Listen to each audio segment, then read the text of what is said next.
she wanna know me. I stay low key, all gas, no brakes, baby, let them hoes sleep.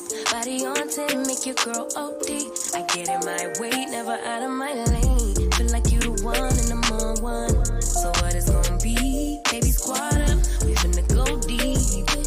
Riding on a team, got what you need. Baby, won't you keep me company? Give me something to do when I get lonely. I got something for you when we get home. If you let me put it down, when I hit the town, you should ride on me. Keep your minds on me. On try, baby, I think you should side with me. Stay solid one time if you lie with me. Just promise you never lie to me. Keep the moves on tuck. I know it's all up. Everything good, keep the vibes on crush.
Yes.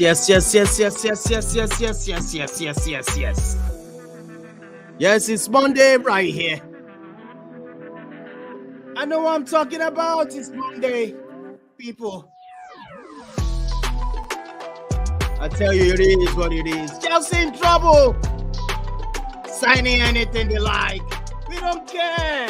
But we are going to dissect it today. I'm fuming. FFP, what are you doing? All right, it is what it is. Let's get it straight into it. Let me get a better mood. I want to talk. I want to speak. Come on, let's go, people. Smash the like on the video. I tell you, the dawn in the building. Let's do this, people. No mess around this time around. I'm ready.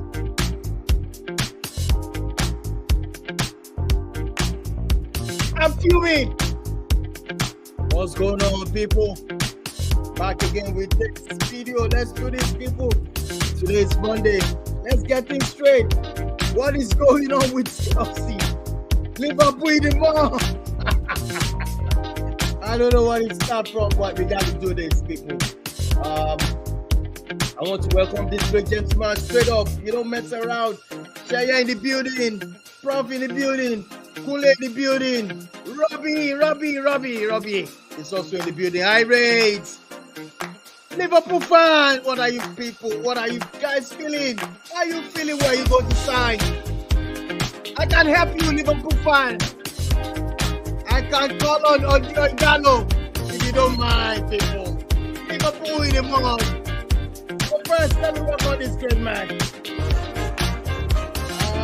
I have to welcome Irate first.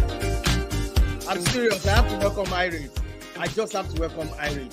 I have to welcome you to this show right away, right now, right here, right now. I have to welcome you. It is not easy. Brother, what is going on? There's a lot going on. Some people need to lose their jobs. Some heads need to roll at this moment because I'm fuming, and it's not just me. Liverpool fans, are fuming. What is going on? I can't remember the last time we've been in this position. It looks like there is no plan. It looks like they've not gotten their work figured out at all for the transfer market. Yeah. And everything just seems to be upside down. And the season has started already. So heads need to roll. I mean, no doubt about it. Heads need to roll. I tell you, Ed needs to roll. That's what Irate, a Liverpool fan, is filming. He's not happy. He's not taking it easy. He's imagining what is going on with my club. Liverpool! I'm telling you, he's fuming. Irate is fuming. All right, let me welcome another man. They are happy. They are enjoying themselves. They love it. when I'm talking about the side of the blue side, I'm talking about Liverpool. Sorry. I'm talking about Chelsea. Chelsea, the great man, Prof himself. Prof, how you feeling? It's good to be a Chelsea fan today. Signing anything. How you feeling? Talk to me, Prof. Good evening, the Dawn. Good evening, everybody. Good evening to our viewers. I know the game on Sunday ended 1-1, but theoretically, 1-1. I think it's 3-1 to Chelsea. Chelsea have won that game 3-1. They have scored 2 9-minute goals after the game. They've gotten 2 over Liverpool. It is an utter disgrace what is happening right now in Anfield. They're all over the place. They should be embarrassed. Jurgen Klopp should be embarrassed. Having called himself an hypocrite in front of the whole world, admitting to be an hypocrite, and yet still not getting the signing over the line. It's been atrocious what has happened in the last 48 hours. Let's dive into it. All right, a Chelsea fan happy, talking, as in signing anything. I'm going to welcome you, Shaya, too. It's a Napoleon. Shaya, welcome to the show. How you feeling to be a Chelsea fan or a Napoleon? What's up to me? How you feeling? Good evening to all our listeners. Good evening, Didon. Good evening to Prof. Ired and obviously Kunya and Robbie as well. It's great to be back on the show. Breaking news: Chelsea have just announced Moises Caicedo, so I guess we're going to that during the show. I think we had a pretty good weekend of football, particularly yesterday where we saw Chelsea and Liverpool play out their 7th straight draw, as well as Tottenham and Brentford playing out a really entertaining 2-2 draw as well. So the EPL is back and it was a pretty impressive and entertaining weekend. So let's get into it. All right, thank you so much, Shaya. You're welcome. Let me quickly run to Oshodi and ask this man, how's he feeling? Man United is about to play their first game of the season with Wolves Wanderers at Old Trafford. Kunle, how are you feeling? Are you getting in the groove? Can Manchester United have these 3 points? Important 3 points. Talk to me, Kunle. How are you feeling? I can hear you well. Can you hear me, Didon? Yeah, I can hear you now. Oh, all right. Good evening, Didon, and good evening to everyone. I'm feeling pretty confident. I think Manchester United have it in the bag this evening. I know it's not going to be an easy game, but Wolves have always been a very tough team to crack. But the 3 points is all that matters. So even if we don't play good football, just get the 3 points and we know we are over with it. That's really all that matters. And maybe as the show goes on, I'll probably really need to touch on that Chelsea-Liverpool game because I heard what Irate and Prof were saying, and I personally don't see why Irate needs to be frustrated about Liverpool. It's not going to be easy. Yes, they've lost some key players and all, but Liverpool, it's always usually a slow rebuild back because, as we all know, Liverpool don't have the kind of wealth of resources, they don't spend money the way maybe Manchester United or Manchester City does. So I still believe that before the transfer window closes, they'll still get some. So I don't see any reason why Irate needs to feel that bad. As for Prof and Chelsea, let him keep running his mouth. They have already spent more than 200 million on 2 midfielders, and then he now thinks Chelsea will be giving a pass this season because they are rebuilding. It's not going to happen, sir. Everybody's going to choke Chelsea because what Chelsea have only succeeded in doing is they have now raised the bar in signing players. Now that they've signed a player for 115 million, I'm very sure next season or maybe in the next 2-3 transfer windows, they would start calling for 150 million, 200 million before you know it. So well done to Chelsea for raising the bar in the transfer market for us. All right, thank you, Kunle. Once again, let me quickly run to Ibadan or Ile-Ife, wherever this person is. He has to tell me, where is he right now? How is he feeling about Manchester United going into this game? And over the weekend, he saw some flop, or let me say, can I say some mistakes whereabout, whether it's going to be a penalty to Liverpool. I know Irate is fuming about that. We'll come to that, but let me welcome this man. Where are you, Robbie? Ipadon or Ilefe? Good evening, everyone. I tell you, it is fun to be in the house this evening because I have heard everybody speak, and first and foremost, my heart goes out to Irate. My heart goes out to Irate. I have never heard Irate speak like this, and you could tell the anger, frustration, and more or less the sadness in his voice. That is what club football does to you. And I will say kudos to Prof because Prof has been very, very happy. Well, looking at this whole thing, I think it is very disgraceful for Liverpool. Looking at the fact that you came out and you said you had a player in the bag, only for the player to come out and tell you that he doesn't want the club. And at that point in time, Liverpool had already agreed a fee with Brighton and Hove Albion. And that just tells you how very delicate the transfer market can be and how very, very mischievous football players as well can be. They would wake up this morning and tell you they want bread. Then in the afternoon, they will tell you they want tea. Then at night, they will tell you they want amala. And you begin to ask yourself, stick to one for the love of Christ. Why is it that they are just all over the place? But you cannot blame them. They also are also trying to just see how much they can grapple in as long as their careers are very, very active. But as it is, just like Prof called it, it is Liverpool 3, it is Chelsea 3, and of course Liverpool 1. And I tell you that this will actually more or less, like Kole said, it will spill over to something that we all did not see coming in the transfer market. £150 million for one player. That is the amount a couple of seasons ago you used to build a whole team. You used to build a whole squad. But this is the money you are using to buy just one player. And of course, the ripple effect is something that we all will not like when the chick comes home to roost at the end of the day. On that note, I say good evening, and of course, let us get started. All right, rolling, roll out. I don't even know where to start from, but we got to start from somewhere. Let me quickly run into the game played over the weekend.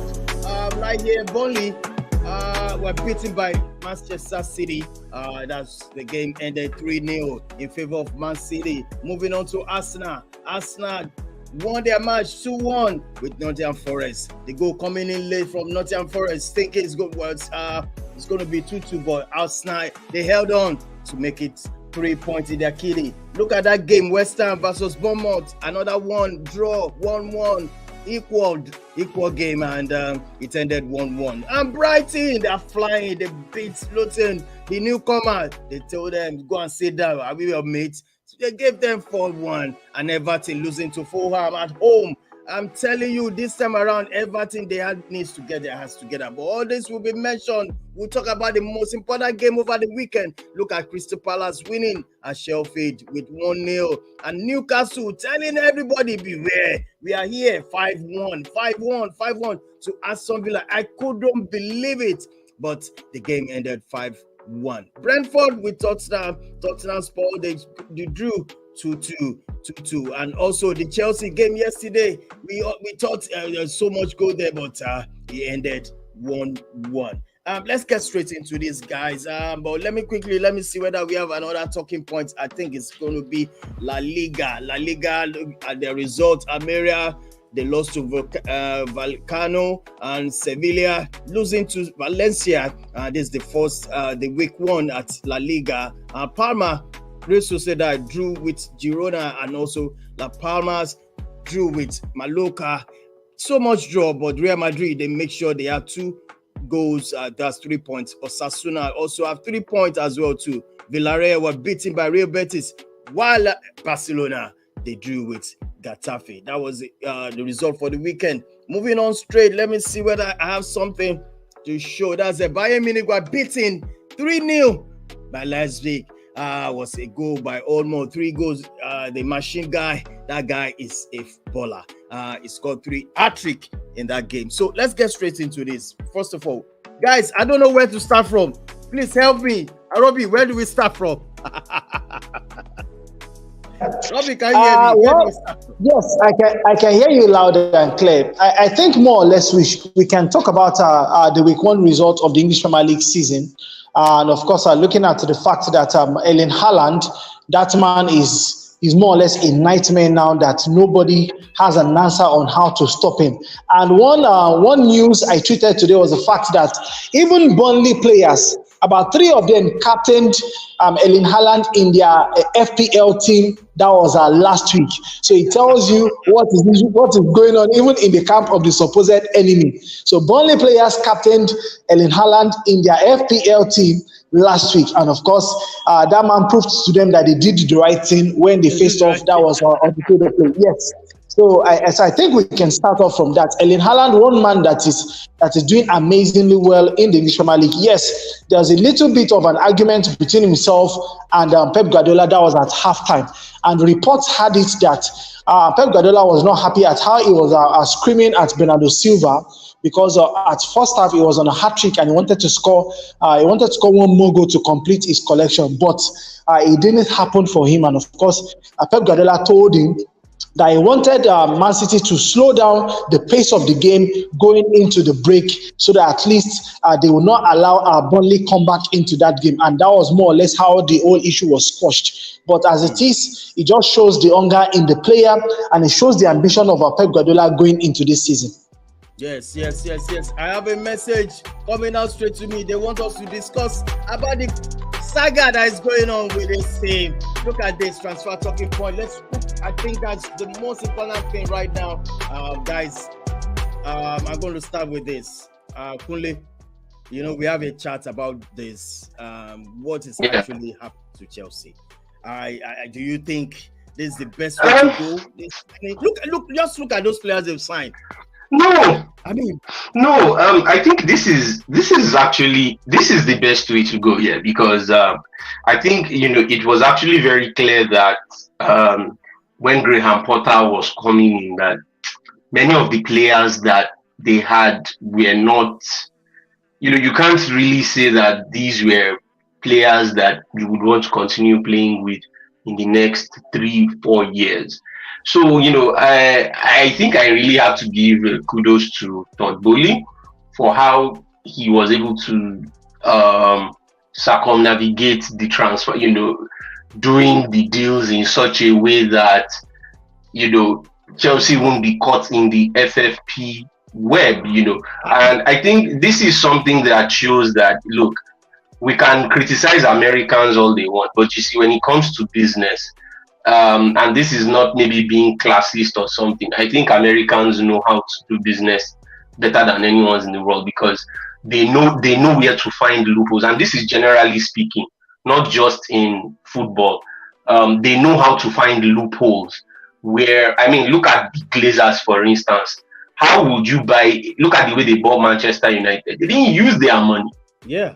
But they were able to purchase the club, and you might say it's not a good thing, but it's business, and they've done it. So Todd Boehly has done this thing in such a way that Chelsea are not going to be paying so much, and you're going to be paying little by little. Even this Caicedo deal, I think it's going to be maybe 15 million every year for the 9 years he signed or something, Which is very, is very fair and straightforward, because what happens is the way Chelsea has structured all these deals, if these players do not even play well, Chelsea can actually sell them for good money. So the way they've structured the deal with their contract means that they can actually get good resale value on them if they want to offload them maybe in the next 3-4 seasons. So it's actually good.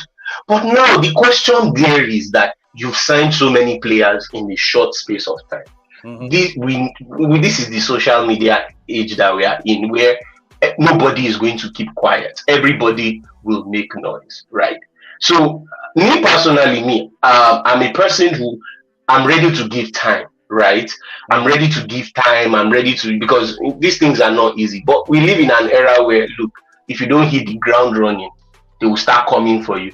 Look at it now, for instance, Manchester United, they've already said Ten Hag has spent more than 400 million since he came. So Ten Hag has to challenge for the Premier League title. It might sound ridiculous, but that is how high expectations are. Now, Chelsea in this case have spent almost $500 million, even though, yes, we know it's not outright $500 million, but the valuation of players that they've bought is more than $500 million, right? over 600 if he's not going to like 800 now with the Caicedo deal. If you add Caicedo to it, I don't know how much. So the truth is, where they would be saying, "Oh, we should give it time, give it." I don't think there's time. No, I'm patient here, but if they don't do it, there's going to be trouble. Let me quickly ask Prof. He has to give me the understanding of how this deal is being struck. I don't really understand. Is it allowed? Prof, please come online. Please talk to me. Look at all this. Wesley Fofana, 88 million. Kokorela, 71 million. Come on now. What is it? How gonna they do it? Before coming on this show, I was just trying to watch the video from. I was watching some of the videos on Talksport, and someone Jordan was analyzing it. And so far, so good by his calculation. I have not done the calculation myself. By his calculation, Chelsea still have about 65 million credit in the bank. So the way it works is that we're signing Caicedo for 100 and something million for 9 years. That money depreciates with every year that he spent in Chelsea. It depreciates, like that. So what happens is that when Chelsea signs a player, it is what they call the amortization. So obviously you divide the amount that you've paid, the amount that you paid to Brighton, divided by the contract years, the years of contract. Or you understand that you signed. When you do that, you see that Chelsea are paying like Kunle said, about 15 million or something per year. You know what I mean? So that's how they go about these deals. But in FFP, in the FFP rules, when you sell a player like Mason Mount, 60 million, how much we sell, who came through the ranks, all of that money goes into the profit in the bank, into the profit margin in FFP. So the way Chelsea have been, they made a lot of money from sales, as we all know. But the likes of Mount, the likes of Gallagher, who I'm still here when I go, Hudson Odoi, who came through the ranks, they cost the club 0 penny. So when they sell these players, it is straight direct profits into the FFP purse. And so that's how Chelsea are going about all these deals. And often they still have players to sell. Akim Ziyech is still in the club. Lukaku hasn't left yet. Odoi is still going to leave. I'm hearing Chalobah, Gallagher might leave. So there are some way, somehow, obviously, a big team like this with wealthy billionaires will have, serious accountants who will be able to minus and plus these figures. They know what they're working with. They can't be breaking the rules this way. Because, for instance, the Lavia deal, we really do not need Lavia, to be honest. I think they just did that to get one over Liverpool, to make a statement. Because if you get Caicedo, you have Enzo Fernandez, you have Andy Santos, you still have players coming through. But obviously, they must be doing these deals within the rules. And I think they are doing it within the rules. So, yeah, for Liverpool, I think it's not, just to brag, I think it's not a good look on them at all, because they've been pursuing Lavia all season, and then we've been pursuing Caicedo, right? So we went in for Lavia for 8 million, and they think they could do the same and came with 210 million for Caicedo. Bearing in mind that club did not speak to Caicedo. The club did not agree personal terms with the player. I think they acted really arrogant. Went to table 110 million to Brighton, and Brighton accepted it. And club, again, very naive of him as a huge manager, announced in the press conference that they've agreed the deal when he hasn't spoken to the player. And now it's come back to haunt them, and they look like they're being mocked everywhere now. So I don't know what's happened, because Liverpool are known to do business very, very discreet, very slick. They just look at the way they got McAllister. They found that they found his clothes, and they got him. Szoboszlai, nobody saw that coming. They go around their business very well. This is surprising from Liverpool Football Club, how they've come out like this, and they've been all over the place with this transfer. Now they don't even, and then I think the reason why Lavia has turned them down is you are chasing me. You've been chasing me from the beginning of the season, right? And you've been offering Southampton 45 million. Yeah. All of a sudden, you came out 110 million from nowhere for a player that Chelsea has been chasing. So what does that say to me? You say you're not making him your first choice. Meanwhile, Chelsea has been making Caicedo their first choice. So it's just like you having a wife at home, and and you're not making her. You're going to flirt outside with someone else, and you're not making her the main chick, and she's getting angry that I'm supposed to be your main wife here. So how come you're going out to look for someone else? That's almost like way it is. So Lavia obviously has now chosen to go with Chelsea as well. I haven't agreed with 50 million. Liverpool offered more, by the way. They offered 60. I think Chelsea are offering 50 million. So I don't know why they keep turning Liverpool down, but I think that probably need to get the act. Yeah, that's what I'm going to ask Irate. Yeah, that's what I'm going to ask Irate. Irate, before I cross over to you about this saga of his signing transfer, brouhaha or Bala Blue or whatever the case we are going to name it. Sheye, we are still coming to this question because I'm going to direct these questions to you, Sheye, and Eiz is joining us as well too. Is there any way, Sheye, I'm still come, but let me phrase the question I'm going to ask you is this. Sheye, do you know, is there, there's always an advantage and also disadvantages in this signing. We are going to explain to us the disadvantages that we might probably see, in this signing for Chelsea. I don't want to ask Prof, because Prof definitely will know how to, tell me it's good. But I'm sure, Sheye, as a Napoleon, you have to tell us that. So let me quickly rush to Irate. Irate, no verse, bro. It is what it is. so tell us how is likely. You said there's so many so many people out there, they have to lose their job. How do you mean? What do you mean by that? Yeah, I need to first of all start with the job of our sporting director. And since when Klopp has been at Liverpool, we first had Michael Edwards, who was fantastic and got so many deals over the line. The likes of Mane, Salah, and Fabinho, and all of these guys that won us the Premier League and Champions League. After Edwards left, Julian Ward, who was also part of the transfer committee, took over from him and also made transfers, including Szoboszlai and McAllister. 95% of the work was done before he left this summer. And then this new guy Klopp brought in from Germany. I've never heard of him before. He was trying to tell us, this guy did a good job at Wolfsburg and all of that. But the guy came in, and the only pictures we have seen of him is him chilling in Ibiza. He's yet to hold a shirt. He's yet to hold a shirt with any player, not even one, so far since they brought him into the club. So now questions are being asked. What is this guy doing? We don't know him. We trust in Klopp, and Klopp has recommended this guy to us from Germany to be our sporting director. But he doesn't seem to know the job that he has been taken for. Yeah. Now let's go back to the deals now. We're talking about Moise Caicedo. I heard Prof saying that, Liverpool were arrogant. No, Liverpool were not arrogant to bid for Caicedo.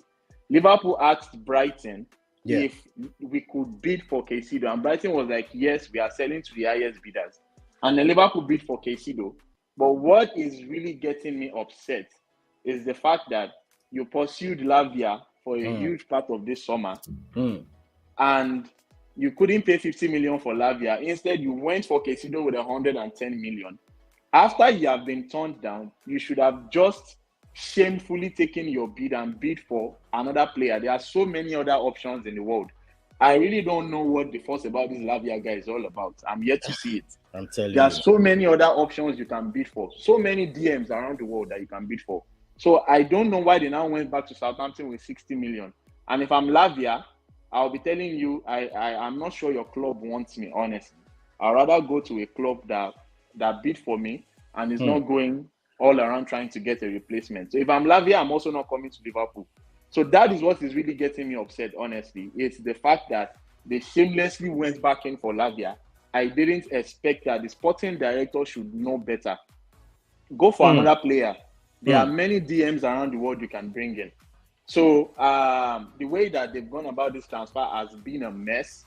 We don't have Fabinho, we don't have Henderson, we don't have Milner, we don't have Chamberlain, no Keita. 5 midfielders left the club, and we've only brought in two. One of them is a winger that we are converting into a central midfielder. We saw it yesterday.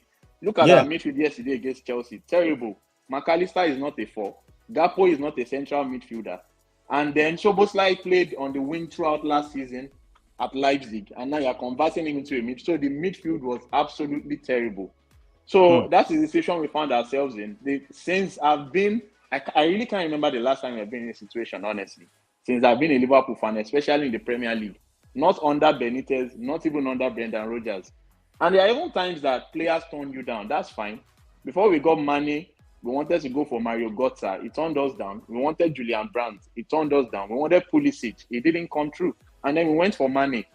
So there are ways that you strategize your transfer plans that if this doesn't work, we are going for this. Yeah. But right now, we have no players in. The season has started. We have a game on Saturday.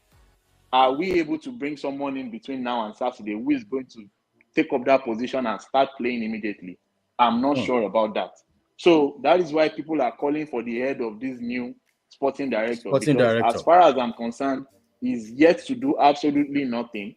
And all he has done is to embarrass the club, a position Liverpool has not been in for several years. And I'm also angry at Klopp himself because we don't know this guy. We don't know why he brought him in from Germany. He recommended this dude, and this guy has done absolutely nothing so far in this transfer window.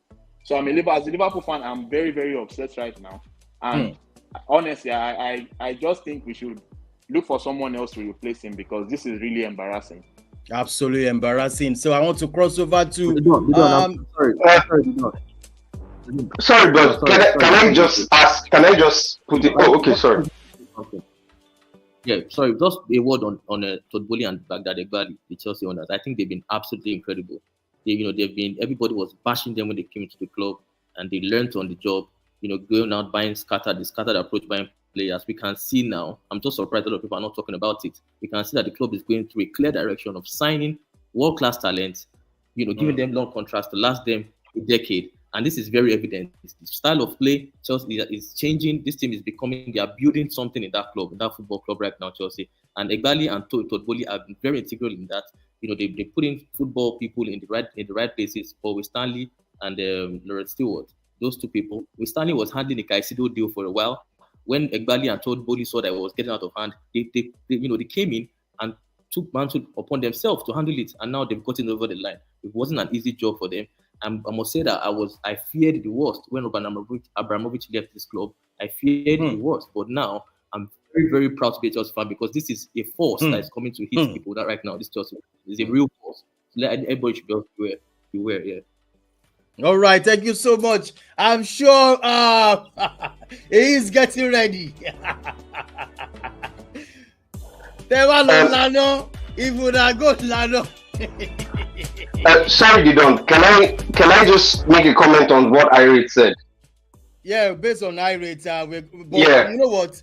Manchester United will play their beautiful game tonight. We're going back to watch that beautiful game. What is beautiful about your game? At least it will be better than Chelsea Liverpool. I tell you. Okay. Yes. He is getting ready. I just want you to talk about the disadvantages. What we So, Kunle, because of our time, I just give you 1 minute. Just talk to me, Kunle. Quickly. Yeah. What I just wanted to say to Irate is that I can understand these concerns, but me personally, I feel like it's too early to be this worried, right? Because first and foremost, the transfer window has not yet closed. And yes, you might not get a player between now and Saturday, but look, today is what? Today is the 14th. The transfer window is ending on September. Between now and that period, you could get as much as 4 players. It all depends. So I feel it's too early, and I think maybe you are trying to be too hard on that sporting director guy, because I mean, Klopp is someone who has positioned your club in a position where the club has not been in years, and it shows how good he is as a coach. So if he's bringing in someone from Germany, I think you should be able to trust Klopp's judgment on any of his recommendations. It's just like the way when Guardiola makes a recommendation, it turns out good. So I feel that is the same thing. Let's not forget that Klopp and Guardiola are regarded as the best managers in the world. So if Klopp is making a recommendation, I feel it's something that will work out well. It's a new terrain for the man, right? He hasn't probably spent up to a year, so just give it a chance, right? Rather than start getting worried. That's what I was saying. I don't mind him. I don't even know what Kunle is saying. A year, so we should waste the whole season, or we should play a season without a GM. All right. I said the transfer window hasn't ended yet, so give it at least let the transfer window end first. The way we work in our club, we would have the player in before. They talk as if they go market. There's no excuse. All right. He's sweating that feeling of this thing now. Is there any disadvantages you can talk about quickly before I rush to Cheye's domain? Yeah, quick one. You see, I'm just listening to everybody, and everybody sounding as if they have a sneak peek into club's activities. We can all postulate. Irit, I'm going to follow Kunle's assertion. Just calm down.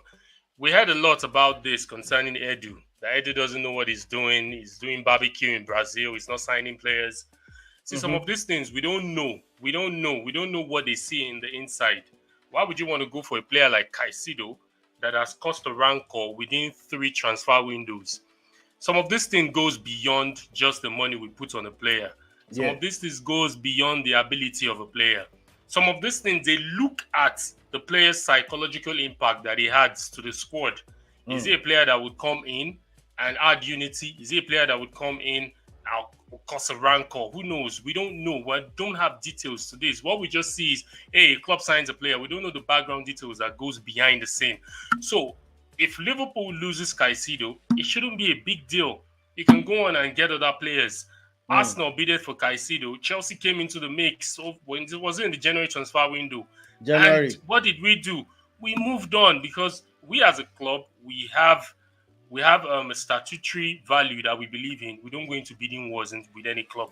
We moved in and we're moving for, what's his name? Jorginho from Chelsea. Same thing happened to Modric. They came as well and they brought in the money. We moved in for a plan B, which was trusted, and we're gaining value. So it shouldn't be huru for Liverpool. They should calm down, re-strategize. You didn't get my point. You didn't. I'm not angry that we didn't get Caicedo. That's not what I'm angry about. I'm angry about you're throwing tantrum. You're throwing tantrum at the new. You're throwing tantrum at the new guy. What if they didn't? What if it's just media that is speculating? What if they didn't? What? He didn't do what? That they went back for Lavia. Right? Okay, I have my confirmed sources. We went back for Lavia. Well, that's by the way for me. This project, because this is the phase 2 of Chelsea's project. Looking at how they started when Boli took over, so this is like the phase 2.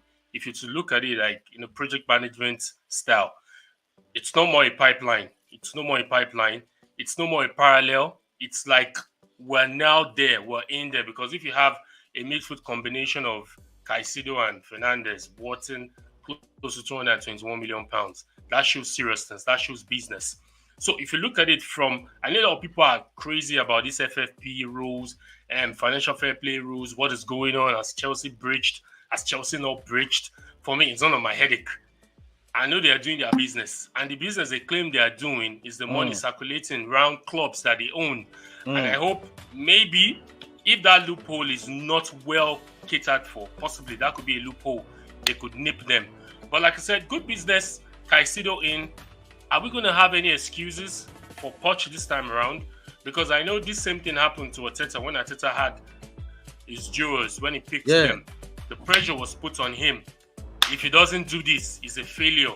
So for me, if Poch, like I said earlier in the WhatsApp group, if you have this quality of midfield, because the way they've blown the market, now you see a midfielder worth over £100 million.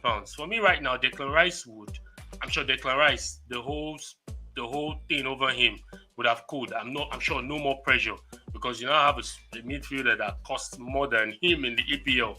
So possibly the whole pressure is taken off him. And now, Caicedo now. Caicedo as a player for me, like I said, is a player that is just starting. He's a player that, yes, we see quality in him. But if we looked at Brighton last season, De Zerbi was willing to sacrifice him away from that midfield to play right back. De Zerbi saw him as a utility player, which we all know he is, but De Zerbi could even do without him in that midfield. But now Chelsea, the whole center is on, the whole focus is Caicedo coming in to bolster our midfield. It could work, it could not work. I was watching the Simon Jordan and this guy on TalkSport earlier today. He said a lot of things. Chelsea running on 65 million credibility or credit or what.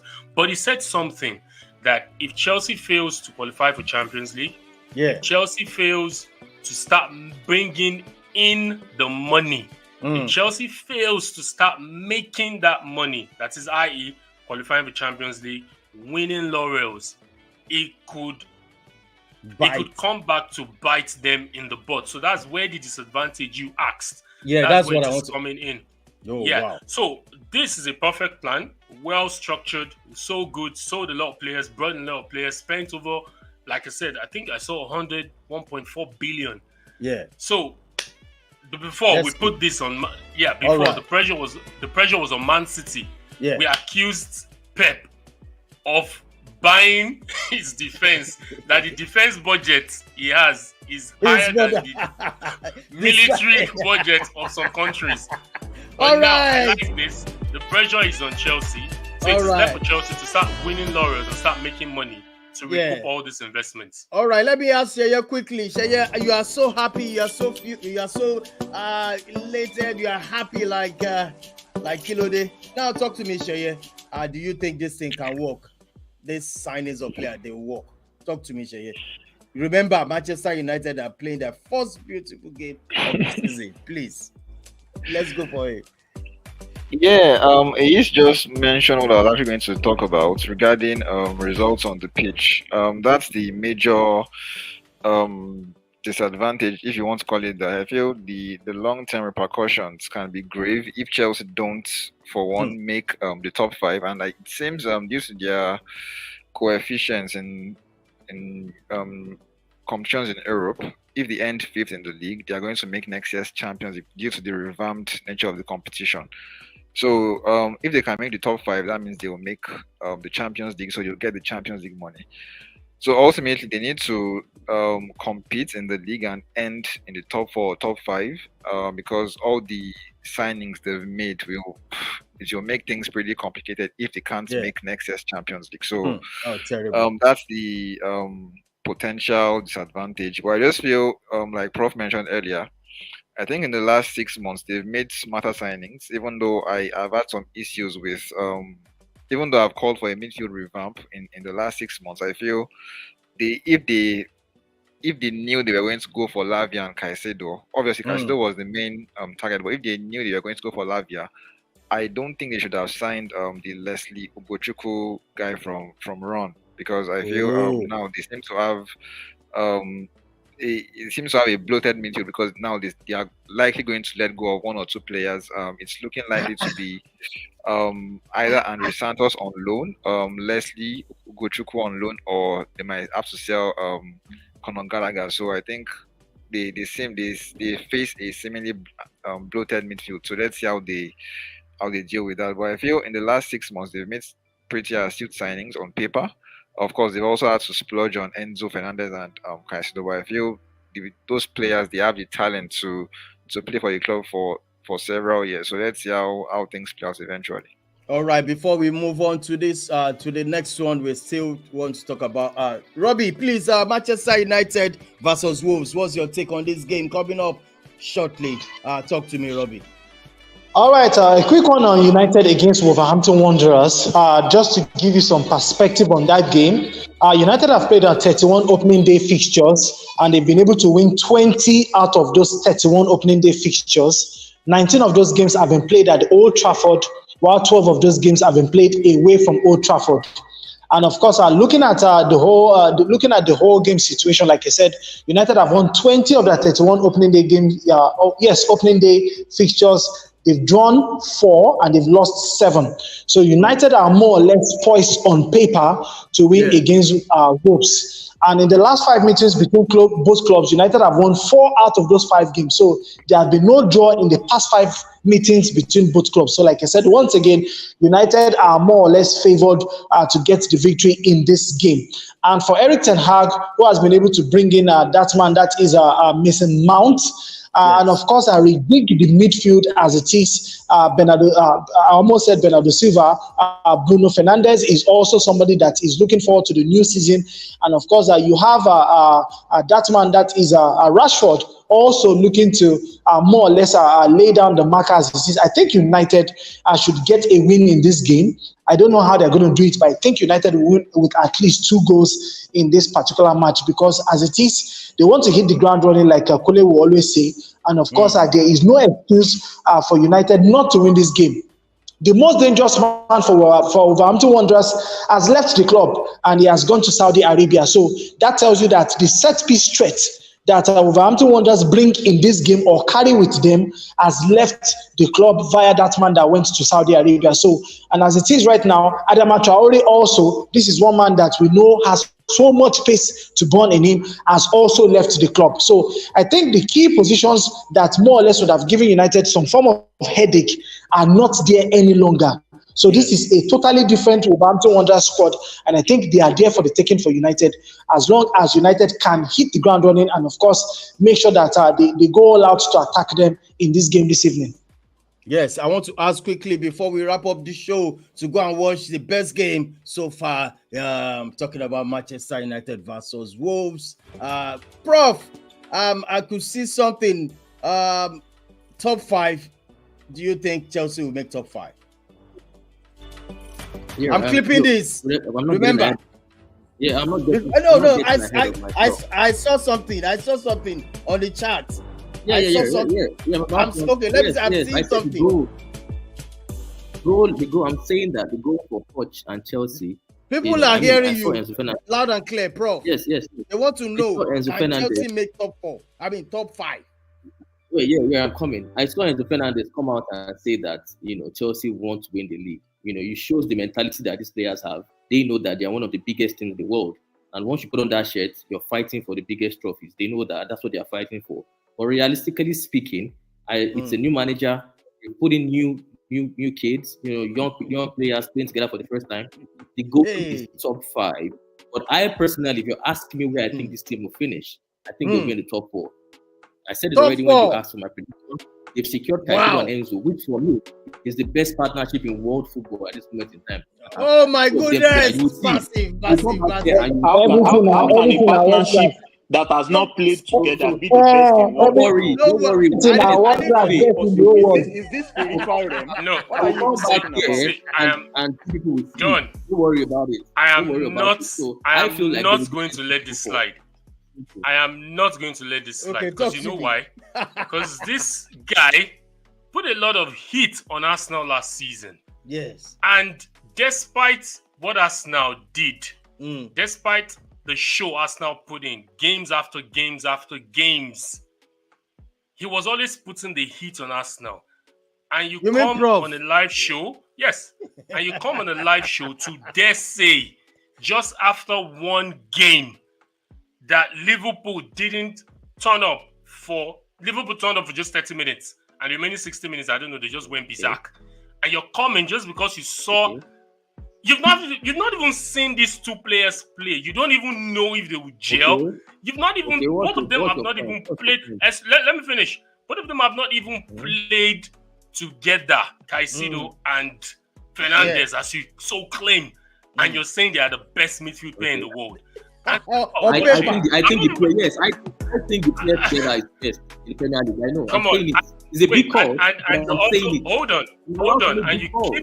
hold on, and you keep using this word delusional to Arsenal fans. Are you not being delusional right now?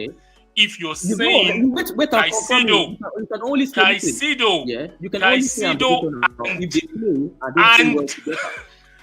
they've not even played to. Is this a? Am I being pumped to something? Is this a joke? I'm making a big call. Exactly. Yeah, big call. It's a big call. We don't John, is this a joke or something? Maybe Prof is trying to say individually, yes, they are both very good. Right? But you can't call it a midfield partnership, right? Excuse me. It will not even Caicedo. Even Caicedo. We've seen his stats in the EPL. How many seasons has he played for Brentford? How many seasons has he played for Brighton? We've seen his stats. Come on. I hope when they start turning up, we will come back here and give them the credit, because you people are very good in. You're very good in bashing them, but you're not going to give me credit. Exactly. So when they come back, you're the one that gives credit. I love this game. No, and you're the one that gives credit. You're the one that gives credit. I hope despite what mess up, a lot of coming for Chelsea. No, don't. Despite all what Arsenal did last season, you were on their case, and you're coming. No, we are going to change it now. We are in Chelsea's case. We are in Chelsea's case now. This season. No. I am coming for Chelsea. If they messed up. Wait, sorry. Iris. World-class talent. Kunle, Robbie, please help me here now. Are we being punked? Is this a joke? And two players that have not played together before, and you're coming to tell us that they're the best partnership in the EPL. I get your point. Hence why I'm just a little bit surprised by this particular pronouncement. Because you just have to take it easy when you come out and more or less try to bloat the portfolio of players. We have seen players fail. We've seen players falter. You cannot come out and say Enzo Fernandez and Moses Caicedo are more or less the best pairing in the Premiership. Like everybody's saying, let them play first.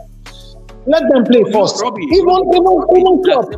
Wait, please. Let me just quickly say this. Even Klopp, that was more or less experimenting with the so-called midfield genius of Trent Alexander-Arnold, did not try it against Chelsea yesterday. Why did the same Trent Alexander-Arnold not play the midfield yesterday? Because he's so-called the midfield maestro. The man had to ship him back to his original position. That's why I said it the other day when the Liverpool guys came out and said, Trent is the best thing after sliced bread. I asked them, will Jurgen Klopp play him in an high-profile game in the midfield? The answer is no. He will not try it because that man is not a midfielder. He can get away with it against a weaker side or against more or less a side they can blow away. But you cannot play Trent Alexander-Arnold against a PSG or even a Bayern or a United or even a Chelsea at this point in time. It will not work. So let the duo play first. Then we cannot come back and assess if they are the best thing after bread or akara or thereabout. Done. I think for viewership, for clickbait, just title this video. For clickbait, just title this video. Caicedo, Fernandez, best midfielder duo in the world. No, let me tell you why I made that statement. Let me quickly say why I made that statement. The reason why I made that statement is simple, okay? Jimmy Carragher said, and a lot of Liverpool fans, and I am part of the people who said, if Moses Caicedo goes into Liverpool, remember he has not put on the shirt. If Moses Caicedo wears the Liverpool shirt today, it makes Liverpool a title contender. A lot of people said so because these things are easy to see. I didn't say so. I am now anyway. making. Hold on, you don't have to say so. I saw a lot of videos from Liverpool fans saying it, and I agree. If Moses Caicedo wears the Liverpool so you shirt, agree one player will make Liverpool title contender? Yes, one player can make a difference. I've been watching football for so long. You know that one player can be a difference. I tell you that. Oh my God! One player is the puzzle. You are too silent for me. One player. What I have to say, they done. There's nothing to say because that's Pop's position. Pop's position is always like this. But then, like Eric has said, like Robbie has said, when the two play together, we will know the truth. See, I hope when you know the truth, come back here. We will come back on, here. man. That's very important. Come on, man. That's my problem. See, if they play and they click, don't come and now say that they need to see. As far as I'm see, people will even say Chelsea need to be title contenders. This was that you are saying top 4 and all of that.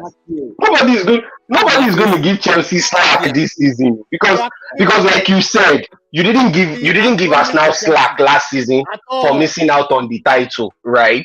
Most people to condemn Arsenal for the way they fell.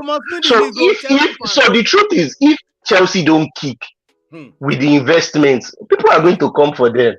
Look at, I told you, even Ten Hag has spent almost 500 million since he came in last summer. They are already saying Manchester United too needs to challenge. Like anything less than a title challenge is a failure. So, I mean, prepare for the pressure. They are coming for you today. So prepare. A wise man once said, "Hope is no strategy." Do you understand? You cannot just come here and whims and caprices of Pope, saying the two, once they meet, they will gel. We're talking about a midfield that has Rodri, KDB. Hold on. We're talking about a Man City midfield that has KDB, that has Rodri. You're talking about a midfield of Arsenal that has Partey, that has what's his name, Rice, Odegaard. You're talking about a midfield of Manchester United that has Bruno Fernandes, that has Casemiro, that has who again? And you're now saying just these two coming together, they are the best things since sliced bread. No. We are talking for them. Come on. If nobody's going to talk, I'm going to say on this show because people are watching. Don't make us look like clowns, man. Don't make us look like clowns. You don't come here and make some statements. This is my claim. You don't. This is my claim. You don't. No, you don't. Don't make us look like clowns. You could just pipe it low. You could just pipe it low. Pipe it low, man. Pipe it low. Why would you just come and make such a blunt statement? All right, because of our side, people, Manchester United is about to play this game. I'm telling you, it's going to be loud tonight. Robbie, what's your score prediction? Manchester United 5, Wolves 0. What do you think? Can we do that, Robbie?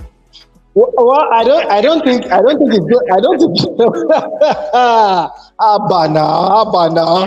I think the best result United will get today is more or less maybe like a 3-0 win over Wolverhampton Wanderers, and that was what I predicted. That was what I predicted when I sent out my tweet today. So I think United, they are going to keep a clean sheet and they will score at least. Even if they don't score 3 goals, United will score at least 2 goals today. That is so. I will go with United 3-0 in favor of United. All right. Talking quickly, Irate, talking about the game of your game. I'm talking about Chelsea versus Liverpool yesterday. Do you have anything to say about the game before we wrap up the show, Irate? I would say you know their penalty. Is it a good call? That would have been a penalty. I mean, it could have gone either ways, right? Because you can't say his hand was in a position it should be at that time, and also his hand was not far away from his body. So I just feel like the handball rule itself is, because like after the game there were lots of debate and some people were for it, some people were against it, and everyone like had a point to make about why it should or should not be.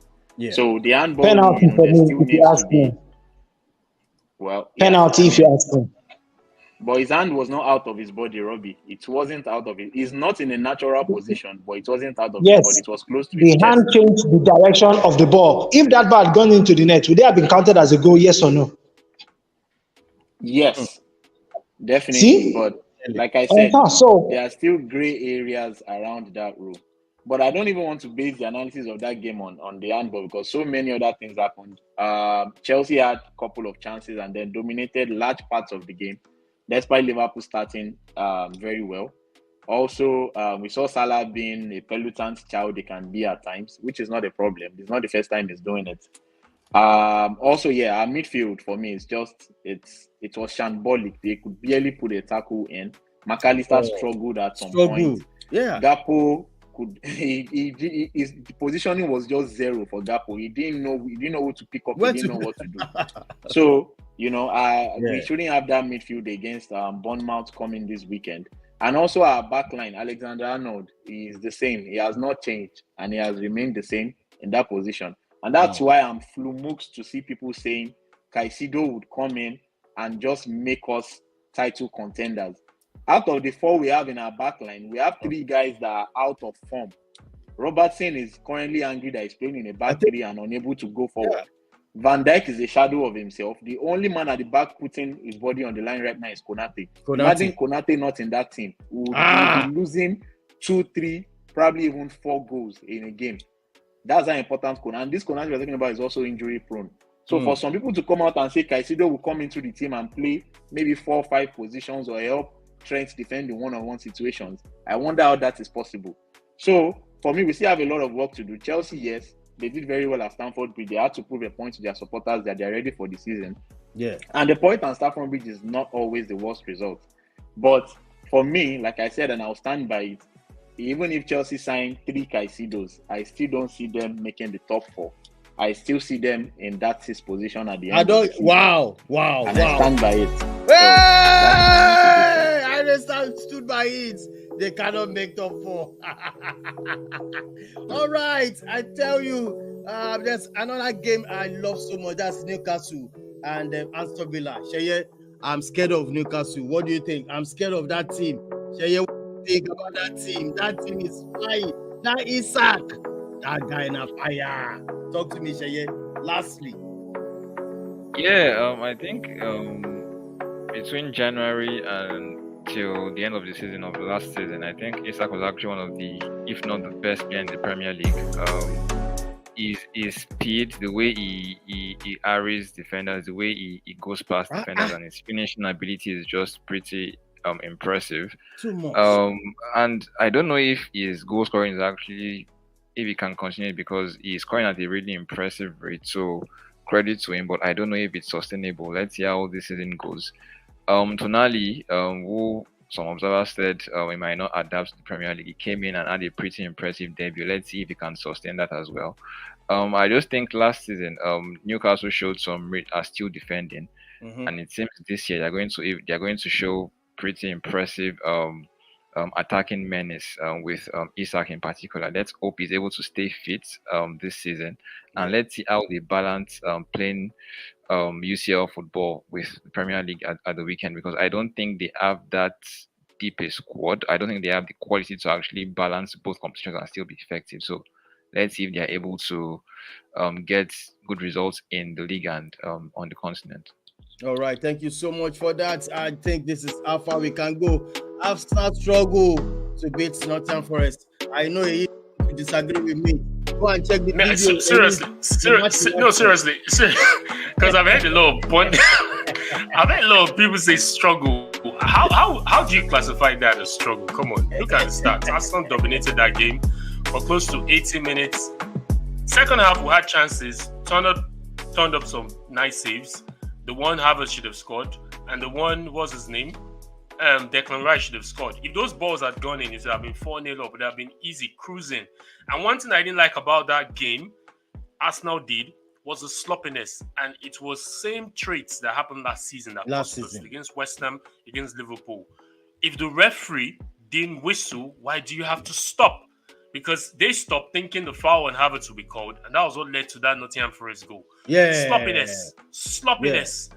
And that should be get rid of immediately if they are challenged for the title. Absolutely. All right, guys, this is how far we can go. I know Kunle wants to talk about this game. Brentford 2-2 with Tottenham. I don't think they miss this guy, Kane. Kunle, what do you think? I don't think they miss yeah, I think the way Postecoglou is setting up Tottenham, I think, there are going to be a lot of goals in Tottenham, especially with the addition of James Maddison. And they would concede a lot. I think that is where the issue. But then the transfer window is not yet over. So maybe if a few defensive reinforcements can bring a lot of balance. But one thing is clear though, I think there is a need to get a forward. Now, it doesn't have to be Harry Kane, because I know to get someone like Harry Kane of Harry Kane spec will be difficult, but just get someone who can at least score goals for you on a consistent basis. So I think if they can get a forward, at least they have 100 million. So if they can get a forward and also some defensive reinforcements, I think they would have a pretty decent season. Yes. Manchester United. Kule, do you have the lineup? Let's say the viewers, the best game so far. I'm telling you, it's going to be a cracking game. Yeah. Do you have the lineup? Yeah. Yes, I do. Okay, so starting in goal for United is Andre Onana.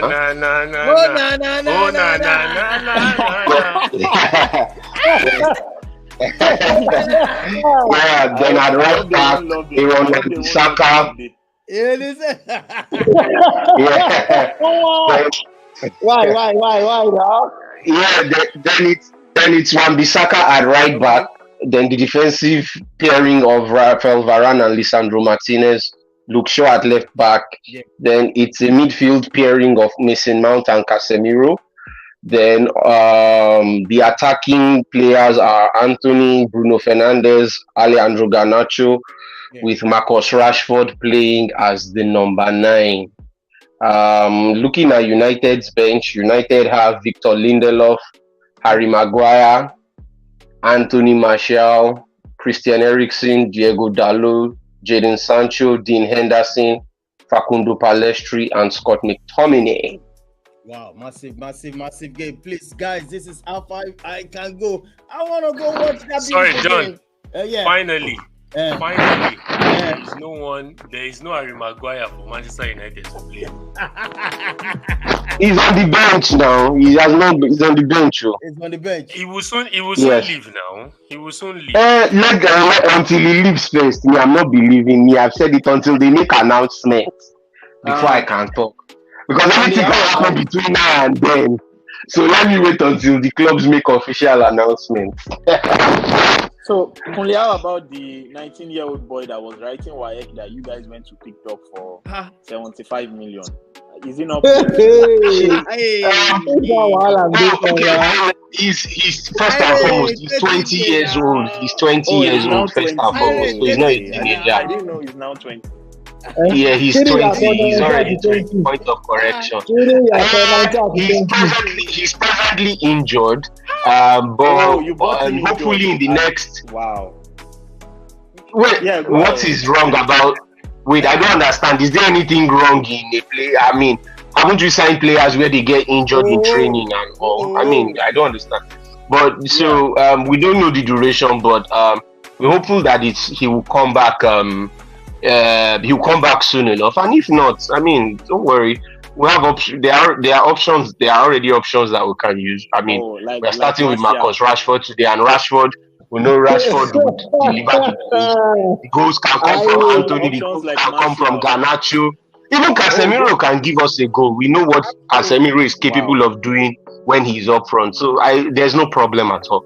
Let him take his time and get back to fitness. Our eyes are on you guys this season. No more. Don't worry. Don't worry. Let out the ice bill. No problem. We did all right. We did can't pay. I have a question for Eric. Oh my goodness. We want to open another show. You want to open on our group chat because there's evidence. No, you don't work with evidence a lot.